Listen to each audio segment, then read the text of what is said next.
Let's go mga kachika, samahan niyo ko sa bagong showbiz updates, at kung bago ka sa aking channel maari lamang mag-subscribe ka muna, salamat. Ipinagdiwang ni Raver Cruz ang ika-32 kaarawan kahapon July 20, 2021. Si Raver Cruz ay 32 lamang at sinurpresa siya ng kanyang pamilya ng isang salubong birthday na may temang LA Lakers. Sinelebrate ng kapuso aktor ang kanyang ika-32 kaarawan kasama ang kanyang mga nakatatandang kapatid na sina Rodjon at Omar, ang hipag na si Dayan Medina, kasama ang kanilang pamilya at mga kaibigan. Ipinapakita ng nakakaaliw na pagdiriwang sina Raver, Rodjon, at mahigpit na kapatiran ni Omar at kung paano nauuna ang pamilya bago ang anupaman.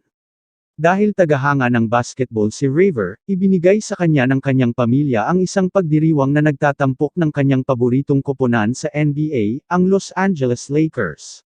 Ginugol ni Raver ang kanyang bisperas ng kaarawan kasama ang pamilya. Ang magkakapatid na Cruz na nagpost nakasuot ng mga jackets na Cruz. Maligayang kaarawan, Raver Cruz.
Mga chika, kita-kits tayo muli sa mga susunod ko pang mga showbiz updates. Please like, share and subscribe. Pakihit na rin ang notification bell para ma-notify ka sa mga susunod ko pang upload. Again, maraming salamat.